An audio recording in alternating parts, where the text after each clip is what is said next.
ایک اور بات ذہن میں آ رہی تھی، وہ یہ کہ کیا یہاں قتل و غارت گری بھی ہوتی ہے؟ مشکل تھا، سارے کے سارے خر دماغ جمع ہو گئے تھے۔ یہ مشکل تھا کہ یہاں ایسا عمل نہ ہوتا ہو، بلکہ یہاں تو جرائم ضرورت سے زیادہ ہونے چاہیے۔ کیا ریڈ مین نے ان جرائم پر بھی قابو پا لیا ہے؟ اس کے لیے مجھے مقامی لوگوں سے رابطہ قائم کرنا تھا، اور یہ بات بھی میرے ذہن میں جڑ پکڑ گئی تھی کہ اب مقامی لوگوں سے میری دوستی ہو جانی چاہیے۔ ریڈ مین نے جو ذمہ داری میرے سپرد کی تھی اس کی کوئی حیثیت ہی نہیں تھی۔ آزادی اور خاموشی سے یہاں وقت گزار رہا تھا۔ دیکھنا یہ تھا کہ ریڈ مین جو میرے بارے میں پوری واقفیت رکھتا ہے میرے لیے کیا کرتا ہے۔ ویسے یہ بات مجھے سمجھا دی گئی تھی کہ ریڈ سٹی میں رہنے والے ریڈ سٹی کے لیے کچھ نہ کچھ کرتے ہیں، ان کے لیے کام کا انتخاب کیا جاتا ہے، اور جب تک ان کے لیے کام کا انتخاب نہیں ہوتا اس وقت تک انہیں ریڈ سٹی کی جانب سے ہر قسم کی مراد حاصل ہوتی ہیں۔ کیا شاندار طریقہ کار تھا! اسی طرح تو یہاں رہنے والوں کے لیے زندگی عیش ہی عیش کا دوسرا نام ہو گئی تھی۔ بہرحال شام کو میں بھی تیار ہو کر باہر نکل آیا اور اس کے بعد ریڈ سٹی کے دوسرے علاقے گھومنے لگا۔ کشادہ سڑکیں، پر رونق بازار، لیکن بازاروں میں خریداری بے حد عجیب۔ کہیں کرنسی اور سونے کے سکے استعمال ہو رہے تھے اور کہیں صرف کارڈ۔ میرے کارڈ میں تو ابھی صرف 2 ہی انٹریز تھی، چنانچہ مجھے اس بات کی پرواہ نہیں تھی۔ ویسے بھی مجھ سے کہہ دیا گیا تھا کہ ضرورت کی ہر چیز خریدی جا سکتی ہے۔ ہاں، غیر ضروری چیزوں کو ظاہر ہے خریدنا بیکار ہی تھا۔ اگر عام لوگ بھی ہوتے تو وہ غیر ضروری چیزوں کی خریداری سے پرہیز کرتے، کیونکہ یہاں سے انہیں باہر نکالنا ایک مشکل عمل ہوتا، بلکہ اس کا سوال ہی نہیں پیدا ہوتا تھا۔ مختلف تفریحات میں وقت گزارتا ہوا میں ایک خوبصورت سے ریستوران کے سامنے رک گیا۔ مسکراتی ہوئی نگاہوں سے اسے دیکھا اور پھر آہستہ سے ہیلو کہا۔ حالانکہ حال میں اچھی خاصی آوازیں گونج رہی تھی، لیکن شاید میرے ہونٹوں کی جنبش سے لڑکی نے یہ سمجھ لیا کہ میں اسے ہی مخاطب کر رہا ہوں، اور دوسرے ہی لمحے وہ ہیلو کہہ کر میری میز پر آ گئی۔ آپ نے مجھے مخاطب کیا ہے؟ جی، کیا میں یہاں بیٹھ سکتی ہوں؟ ضرور۔ وہ شکریہ ادا کرتی ہوئی کرسی پر بیٹھ گئی اور پھر اس نے میز پر دونوں کونیاں ٹکاتے ہوئے کہا، میرا نام نیلس ہے، ایڈی کار نیلس، لیکن میرے شناسا مجھے صرف نیلس کہہ کر پکارتے ہیں۔ آپ کو یہ نام ناپسند تو نہیں ہے؟ نہیں، بلکہ بہت خوبصورت نام ہے، میں نے مسکراتے ہوئے جواب دیا۔ اوہ، تھینک یو ویری مچ۔ اگر آپ جوس لینا چاہیں تو ویٹر نے فاضل گلاس بھی لا کر رکھے ہوئے ہیں اور جوس کی کافی مقدار موجود ہے۔ ہاں، اس کے علاوہ آپ کچھ اور پسند کریں گے؟ نہیں تھینک یو، میں جوس ہی پینا چاہتی ہوں، لڑکی نے جواب دیا۔ تو پھر برائے کرم اپنے خوبصورت ہاتھوں سے یہ فرض بھی سر انجام دے دیجئے۔ اس نے ایک ہلکی سی ہنسی کے ساتھ برتن اپنی جانب کھسکا لیے، جوس کا گلاس بھرا اور اس کے 2-3 سپ لے کر آہستہ سے بولی، اصولی طور پر آپ کو بھی مجھے اپنے نام سے آگاہ کرنا چاہیے تھا، لیکن اگر آپ یہ ناپسند کریں تو کوئی حرج نہیں ہے، آپ مجھے میڈلینو کہہ سکتی ہیں، پرنس میڈلینو۔ اس نے مسکراتے ہوئے کہا۔ کیوں پرنس کیوں؟ بعض لوگ شکل و صورت ہی سے شہزادے لگتے ہیں، کیا میرے بارے میں آپ کا یہی خیال ہے؟ 100%۔ Thank you. آپ میں ویسے تو بہت سی خوبیاں محسوس ہو رہی ہیں مجھے، لیکن میرا خیال ہے خوش گفتاری میں آپ اپنا ثانی نہیں رکھتی۔ ایک بار پھر آپ کا شکریہ ادا کرتی ہوں مسٹر میڈلینو۔ اور سنائیے مس نیلس، آپ کے کیا مشاغل ہیں؟ کوئی مشغلہ نہیں ہے، بس یوں سمجھ لیجئے کہ آپ جیسے کرم فرماؤں کے سہارے زندگی گزر رہی ہے۔ اوہو، میں بے اختیار ہنس پڑا۔ صاف ظاہر ہو گیا تھا کہ اس کے کہنے کا مقصد کیا ہے۔ پھر میں نے مسکراتے ہوئے کہا، کرم فرماؤں سے آپ کی کیا مراد ہے؟ اگر آپ صاف گفتگو کرنا چاہتے ہیں تو مجھے اس پر بھی کوئی اعتراض نہیں ہے، لیکن بات چیت میں اگر لطافت رہے تو کچھ زیادہ ہی لطف آتا ہے۔ آپ خاموش ہو گئی مس نیلس۔ آپ کے بولنے کا انتظار کر رہی ہوں سر، میں آپ کی کیا خدمت کر سکتا ہوں؟ میں نے کہا اور وہ مسکرانے لگی۔ پھر بولی، الٹی بات ہو گئی۔ کیوں؟ یہ سوال تو میرا ہے۔ وہ مسکرانے لگی۔ پھر آپ کر لیجئے۔ ٹھیک ہے مسٹر میڈلینو، آپ بتا دیجئے میں آپ کی کیا خدمت کر سکتی ہوں؟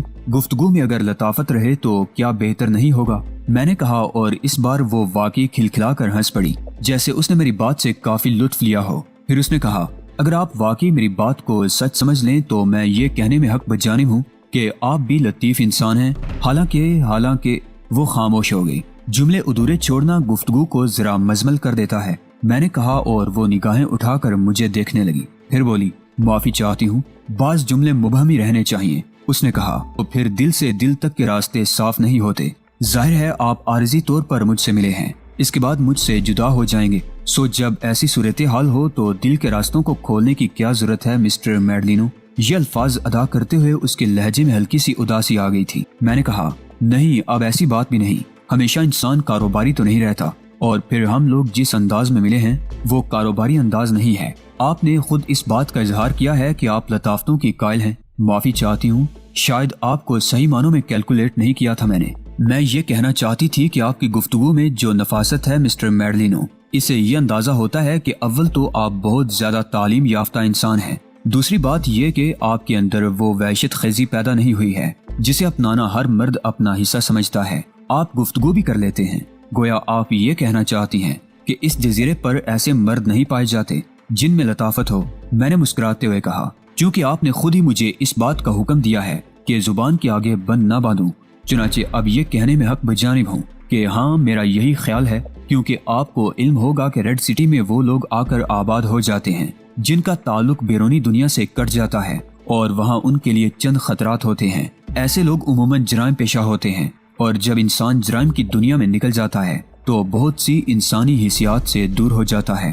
جو مجرم ہو اور اس کے اندر انسانی حیثیات باقی رہیں، وہ واقعی حیرانی کی نگاہ سے دیکھا جا سکتا ہے۔ لیکن مس نیلس، جرائم کی بھی مختلف اقسام ہوتی ہیں۔ مثلاً ایک ایسا شخص جو فطرتاً معصوم ہو لیکن عوامل اسے گرگار کر جرم کی دنیا کی جانب لے آئیں اور اس کے لیے کوئی سہارا باقی نہ رہے اور وہ ایسی ہی پناہ گاہوں کی تلاش میں بھٹکنے لگے، تو کیا آپ اسے فطری طور پر مجرم کہہ سکتے ہیں؟ میں نے محسوس کیا کہ اس کے خد و خال پر اضمحلال کے نقوش نمودار ہو گئے ہیں۔ میں منتظر رہا کہ وہ اس سلسلے میں کوئی جواب دے، لیکن دوسرے لمحے میں نے یہ بھی محسوس کیا تھا کہ اس نے اپنی اس کیفیت کو ایک دم چھپا لیا ہے اور چہرے کی رونق بحال کرنے میں کامیاب ہو گئی ہے۔ بہرطور کسی کے ذاتی معاملات کو اس حد تک پوریدنا بھی حماقت کے سوا اور کچھ نہیں ہوتا۔ مجھے کیا لینا دینا تھا؟ زندگی میں سینکڑوں تجربات کیے تھے اور ہزاروں بار اس بات کا قائل ہوا تھا کہ انسان فطری طور پر معصوم ہی ہوتا ہے اور برائیوں کی جانب آتے ہوئے اسے اپنے ضمیر سے لاتعداد جنگیں لڑنا پڑتی ہیں، تب کہیں جا کر ضمیر کی موت واقع ہوتی ہے۔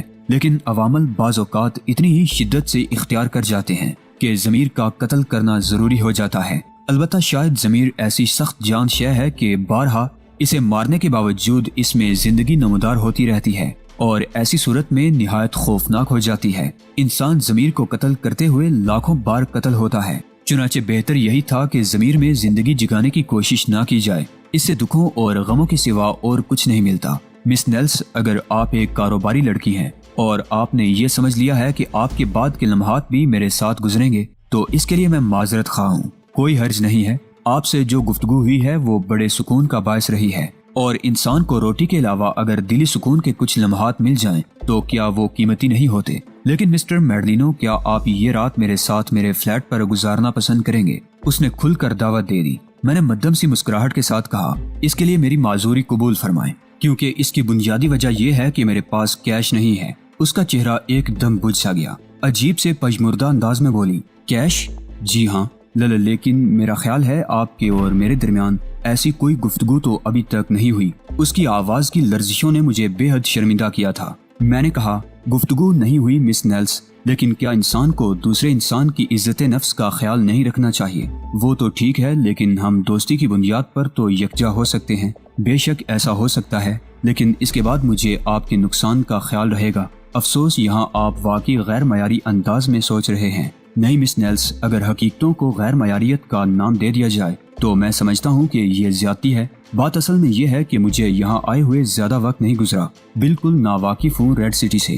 مجھے کارڈ ایشو کر دیا گیا ہے، اس کارڈ پر میں ضروریات زندگی کی اشیاء حاصل کر سکتا ہوں۔ لیکن مجھے بے اختیار ہنسی آ گئی۔ وہ بھی ہنسنے لگی، پھر بولی، دلچسپ بات ہے، لیکن آپ نے یہ الفاظ کہہ کر میری حیرت ختم کر دی ہے کہ ریڈ سٹی میں آپ کی آمد زیادہ پرانی نہیں ہے۔ مسٹر میڈلینو، ریڈ سٹی میں یہ کارڈ ہی سب سے زیادہ اہم ہوتا ہے، اور اگر آپ یہاں کسی ملازمت پر بھی لگ جائیں اور آپ کی تنخواہ مقرر ہو جائے تو آپ کو کرنسی وغیرہ بالکل نہیں ملے گی۔ میں سمجھا نہیں مس نیلس، میں نے کہا، اور وہ مسکرانے لگی، پھر اس طرح مسکراتے ہوئے بولی، تفصیل تو میں اپنے فلیٹ پر ہی چل کر آپ کو سمجھا سکتی ہوں۔ یوں سمجھ لیجئے کہ آپ کو تنخواہ کے طور پر یہ کارڈ ہی ملا کرے گا، اور دنیا کی ہر چیز کی خرید و فروخت آپ اس کارڈ پر کر سکتے ہیں۔ نیلس کا فلیٹ خاصا خوبصورت تھا، 2 کمرے نیچے تھے اور 2 کمرے اوپر۔ اس نے یہی مجھے بتایا تھا۔ لاؤنج تھا، کچن، باتھ روم اور ضروریات زندگی کی وہ تمام اشیاء جنہیں دیکھ کر یہ احساس ہوتا تھا کہ نیلس یہاں بری زندگی نہیں گزار رہی ہے۔ اس کا طریقہ کار کچھ بھی ہو،